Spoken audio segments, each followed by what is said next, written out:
سلطان صلاح الدین ایوبی کی ایک اور ایپیسوڈ کے ساتھ آپ کی خدمت میں حاضر ہوں۔ ناظرین کرام، چینل کو سبسکرائب کر لیں اور بیل آئیکن کو کلک کر لیں۔ دوسرے دن سورج غروب ہونے سے بہت پہلے یہ قافلہ قاہرہ پہنچ گیا۔ احمد کمال علی بن سفیان کے پاس گیا اور اسے لڑکی کے متعلق تمام تر رپورٹ دے کر لڑکی اس کے حوالے کر دی۔ اس نے یہ بھی بتایا کہ رجب حبشیوں کے پاس ہے اور اس نے اس جگہ کو اڈا بنا رکھا ہے جہاں حبشی لڑکی کی قربانی دیا کرتے تھے۔ احمد کمال نے یہ بھی کہا کہ اگر اسے حکم دیا جائے تو وہ رجب کو زندہ یا مردہ وہاں سے لا سکتا ہے۔ علی بن سفیان نے ایسا حکم نہ دیا کیونکہ اس مقصد کے لیے اس کے پاس تربیت یافتہ فوجی تھے۔ احمد کمال نے وہ طریقہ دیا جس سے رجب تک پہنچا جا سکتا تھا۔ اس نے یہ طریقہ لڑکی کی سنائی ہوئی باتوں کے مطابق سوچا تھا۔ علی بن سفیان پہلے ہی ایک پارٹی سوڈان بھیج چکا تھا۔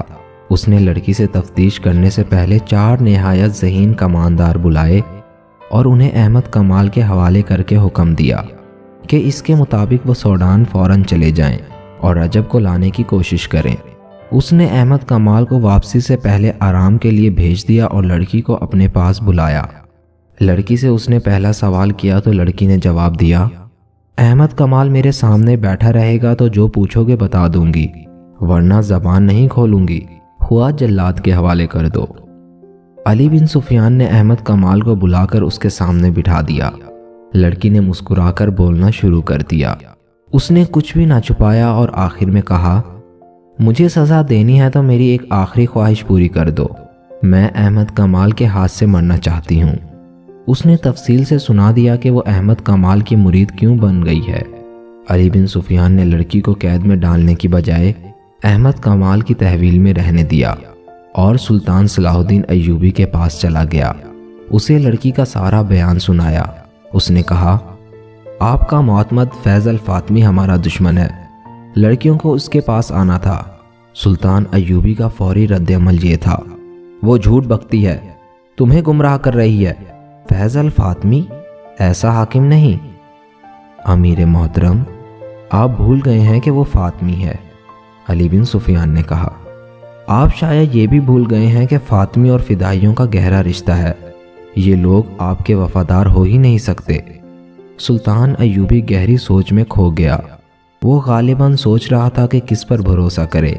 کچھ دیر بعد اس نے کہا، علی، میں تمہیں یہ اجازت نہیں دوں گا کہ فیض فاطمی کو گرفتار کر لو۔ کوئی ایسی ترکیب کرو کہ وہ جرم کرتا پکڑا جائے۔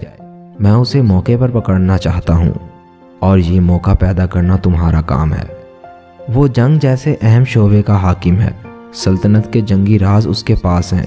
مجھے بہت جلدی یہ ثبوت چاہیے کہ وہ ایسے گھنونے جرم کا مجرم ہے یا نہیں۔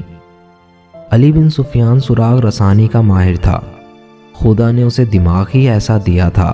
اس نے ایک ترکیب سوچ لی اور سلطان ایوبی سے کہا، لڑکی جن مراحل سے گزر کر آئی ہے ان کی دہشت نے اس کا دماغ معوف کر دیا ہے اور وہ احمد کمال کے لیے جذباتی ہو گئی ہے، کیونکہ اس شخص نے اسے دہشت سے بچایا اور ایسا سلوک کیا ہے کہ لڑکی اس کے بغیر بات ہی نہیں کرتی۔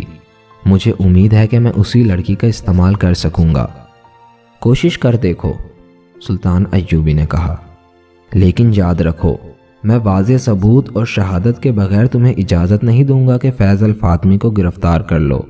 مجھے ابھی تک یقین نہیں آ رہا کہ وہ بھی دشمن کے ہاتھوں میں کھیل رہا ہے۔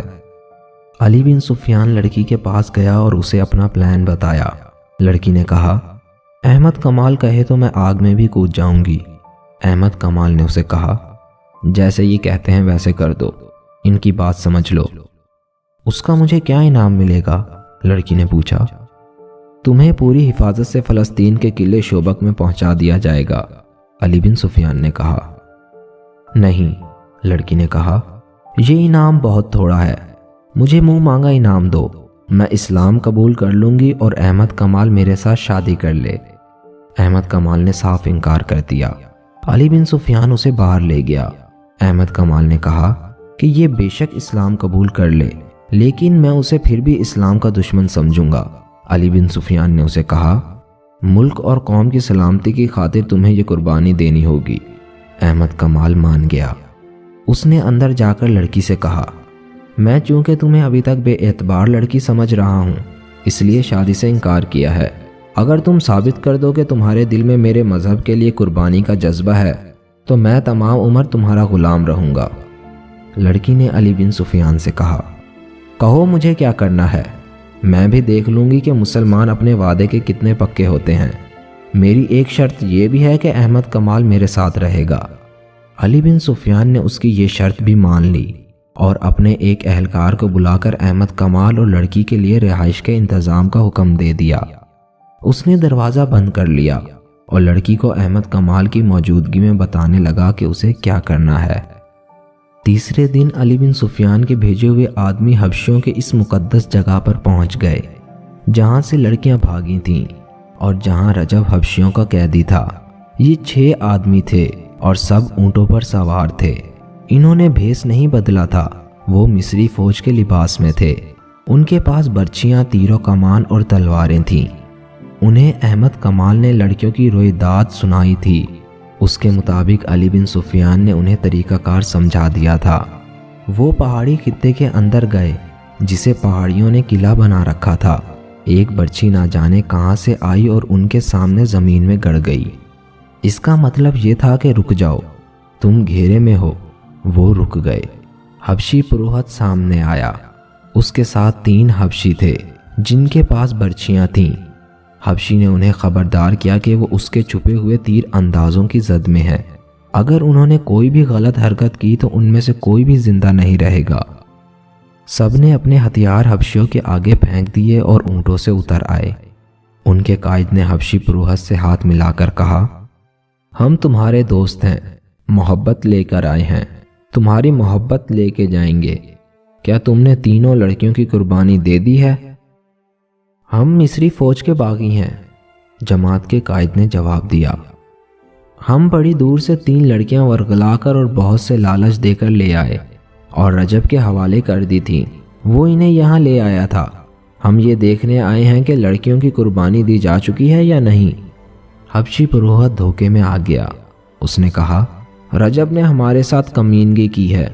وہ لڑکیاں لے آیا تھا مگر اس کی نیت خراب ہو گئی تھی۔ اس نے لڑکیوں کو یہاں سے بھگا دیا، لیکن ہم نے اسے نہیں بھاگنے دیا، اسے پوری سزا دی ہے۔ لڑکیاں ہمارے ہاتھ سے نکل گئی ہیں۔ کیا تم 2 لڑکیوں کا بندوبست کر سکتے ہو؟ دیوتاؤں کا قہر سخت ہوتا جا رہا ہے۔ ہم ضرور بندوبست کریں گے، قائد نے کہا۔ تھوڑے دنوں تک ہم 2 لڑکیاں لے آئیں گے، ہمیں رجب کے پاس لے چلو، ہم اس سے پوچھیں گے کہ لڑکیاں کہاں ہیں۔ حبشی پروہت سب کو اپنے ساتھ لے گیا۔ ایک جگہ مٹی کا ایک چوڑا اور گول برتن رکھا تھا جو ایسے ہی ایک برتن سے ڈھکا ہوا تھا۔ پروہت نے اوپر والا برتن اٹھا کر نیچے والے برتن میں ہاتھ ڈالا۔ جب اس نے ہاتھ باہر نکالا تو اس کے ہاتھ میں رجب کا سر تھا۔ چہرے کا ہر ایک نقش بالکل صحیح اور سلامت تھا۔ آنکھیں آدھی کھلی ہوئی تھیں۔ یہ سر اور چہرہ گردن سے کاٹ کر جسم سے الگ کر دیا گیا تھا۔ اس سے پانی ٹپک رہا تھا۔ یہ کوئی دوائی تھی جس میں حبشیوں نے سر ڈالا ہوا تھا تاکہ خراب نہ ہو۔ پروہت نے کہا، اس کا جسم مگرمچھوں کو کھلا دیا گیا ہے۔ اس کے ساتھیوں کو ہم نے زندہ جھیل میں پھینک دیا تھا، مگرمچھ بھوکے تھے۔ اگر ہمیں یہ سر دے دو تو ہم اپنے تمام ساتھیوں کو دکھائیں گے، ایک نے کہا، اور انہیں بتائیں گے کہ جو انگک کے دیوتا کی توہین کرے گا اس کا یہ انجام ہوگا۔ تم اس شرط پر لے جا سکتے ہو کہ کل سورج غروب ہونے سے پہلے واپس لے آؤ گے۔ پروہت نے کہا، یہ انگک کے دیوتا کی ملکیت ہے، اگر واپس نہیں لاؤ گے تو تمہارا سر جسم سے جدا کر دیں گے۔